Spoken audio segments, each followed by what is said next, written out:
and she writes, how do you decide what you use? For example, watercolor, gouache, acrylics, water-soluble pencils or crayons? That's a great question, because I think that especially when you're just starting out and you get all these wonderful courses, or you see all these artists going like this and this and this and this, and this is lovely, and you need this and you need that, and you end up buying so many things, and then you're like, what do I do with all of this? And especially, I think especially this mixed media art journaling is very guilty of that, of throwing literally every single supply at you without any kind of how do you use them and what do you do with them.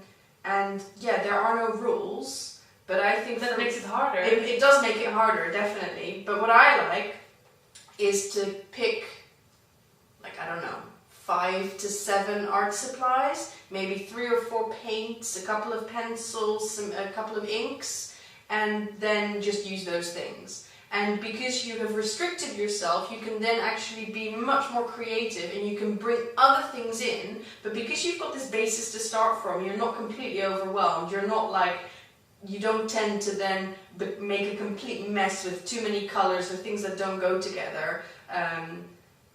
Because you've got this cohesion.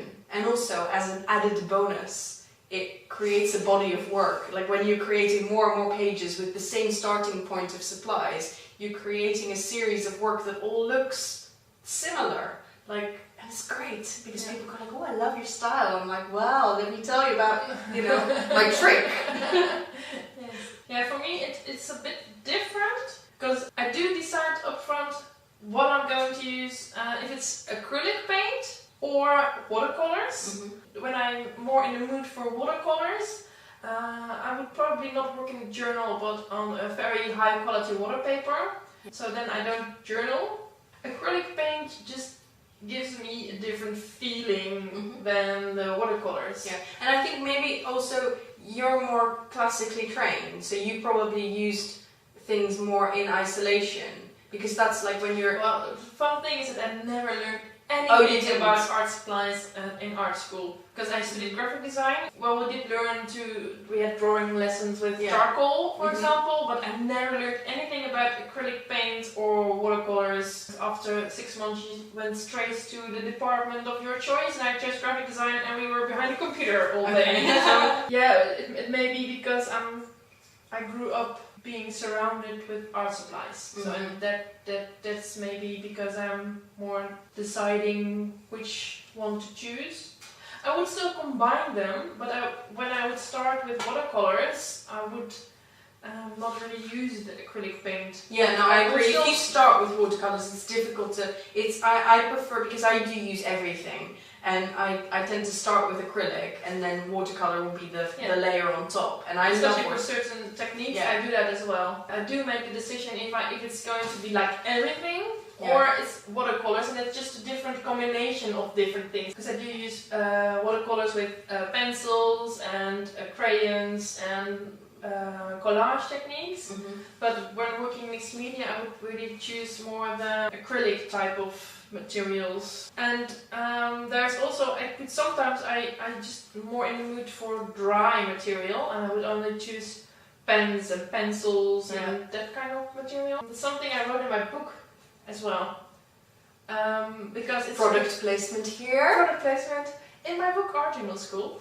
I do address that because I really think that's being able to make a connection, how you feel, what you need. Because when you're angry, when you feel really frustrated and angry, there's just no use to take a little brush and just start doing that. You need material that's just going pencil, like you need raw. You need to make a movement. Either with crayons or big pencils or a big flat brush and take more raw material. So I think when you can make that connection with what do you need rather than what's the right thing. What's the right thing? Yes. There is no right thing.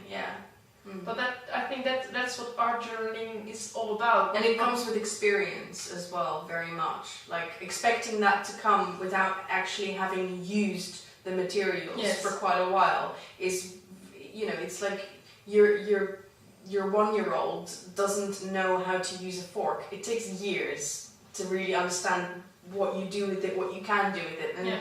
What advice would you give someone who's a complete beginner? Which supplies to use? What to start with? I think for me it was much more about attitude than about the supplies. The thing that held me back at the beginning was it doesn't look the way I want it to look. It's all really difficult. Other people are doing really nice things and I'm not. And it was that was holding me back, not really, the mastery of the materials. Mastery, obviously, it comes with time and experience. And it was the attitude.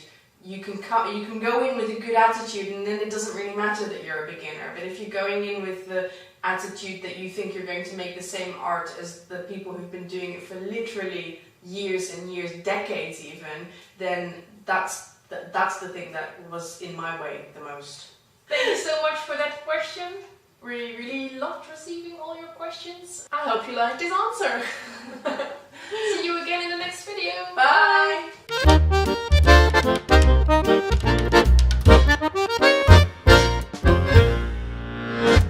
Your 1-year-old doesn't know how to use a fork. It takes years to really understand what you do with it, what you can do with it. And my fork impression. Yeah. And that's just like the same question. Are you in the mood for chocolate or fresh fruit? Fresh fruit.